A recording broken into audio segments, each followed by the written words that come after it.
আসসালামু আলাইকুম ওয়া রাহমাতুল্লাহ। সম্মানিত দর্শক এবং শ্রোতা মণ্ডলী,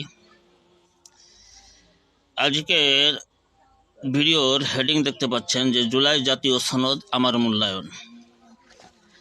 আসলে আমরা ভোট কোনটায় দিব, হ্যাঁ অথবা না, কোনটাতে আমরা ভোট দিতে পারি?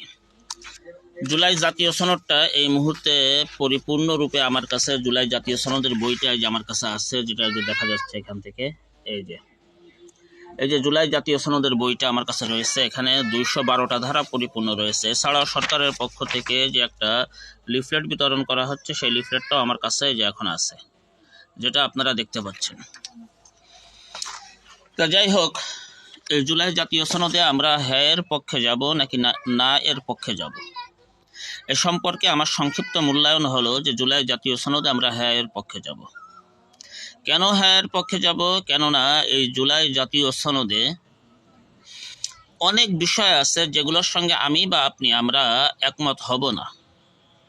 যেমন বিএনপি জুলাই জাতীয় সনদের এরকমভাবে প্রায় 37টা ধারার উপরে নোট অফ ডিসেন্ট দিয়েছে, তথা তারা একমত নয়। কিন্তু জুলাই জাতীয় সনদের 212টা ধারা, 37টা বাদ দিলে 175টার উপরে তো তারা একমত।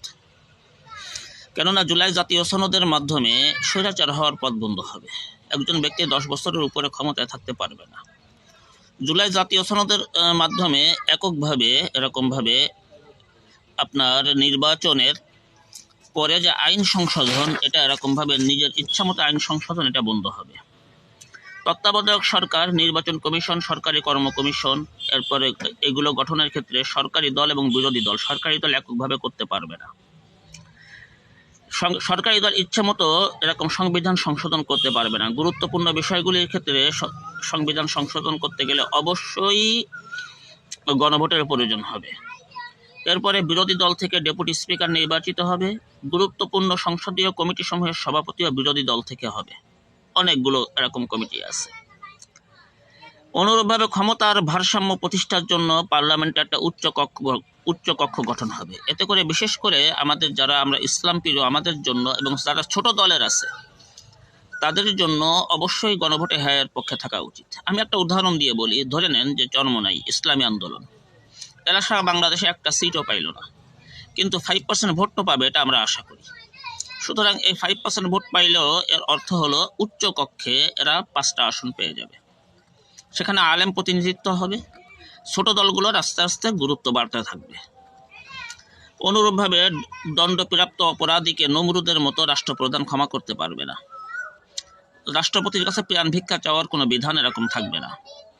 হ্যাঁ, আমাদের একমাত্র রাষ্ট্রভাষা বাংলা, কিন্তু জুলাই সনদের মাধ্যমে আমাদের নৃগোষ্ঠী যারা আছে, সংখ্যালঘু যারা আছে, বিভিন্ন আদিবাসী যারা আছে, তাদের মাতৃভাষাগুলোকে রাষ্ট্রীয় ভাষার মর্যাদা দেওয়া হবে। মানে এগুলোকে সংবিধানে স্বীকৃত করা হবে। সুতরাং সর্বাধিক বিবেচনায় আমাদের অনেক বিষয় এমন থাকবে যে বিষয়গুলোতে আমরা একমত নই জুলাই সনদের সঙ্গে। কিন্তু যদি কোনো ব্যক্তি 212টা ধারা A to Z পূর্ণাঙ্গ রূপে পড়েন, তাহলে সে ব্যক্তি, আমি আশাবাদী যে অধিকাংশের সঙ্গে একমত হবে। আর যেহেতু আমাদের হাতে সুযোগ দেওয়া হয়নি যে আমরা প্রতিটি পয়েন্টে আলাদা আলাদাভাবে ভোট দিব, আমাদেরকে একটা পয়েন্টে ভোট দিতে হবে। সুতরাং একটা পয়েন্টে যেহেতু ভোট দিতে হবে, এই দৃষ্টিকোণ থেকে আমি বলবো যে জুলাই জাতীয় সনদে আমরা একটা পয়েন্টে যেহেতু আমরা হ্যাঁ অথবা না দিতে পারবো, যেহেতু অধিকাংশ আমাদের পক্ষে, অধিকাংশ আমাদের রাষ্ট্রের পক্ষে, আমাদের কথা বলার পক্ষে, আমাদের স্বাধীনতার পক্ষে, তাহলে অবশ্যই কিছু বিষয় যদিও ইসলামের বিরুদ্ধে আছে, যেমন নারী প্রতিনিধিত্ব বাড়ানো, এবারে রাষ্ট্রের মালিক জনগণ, এগুলো ইসলাম বিরোধী ধারা। তো কিছু ধারা ইসলাম বিরোধী আছে, আবার অনেক ধারা ইসলামের পক্ষেও আছে। সার্বিক বিবেচনায় মন্দের ভালো হিসেবে যেহেতু অধিকাংশ ভালো, আমি জুলাই জাতীয় সনদে আপনাদেরকে হ্যাঁ এর পক্ষে ভোট দেওয়ার জন্য আহ্বান করতেছি। এটাই আমার সংক্ষিপ্ত মূল্যায়ন।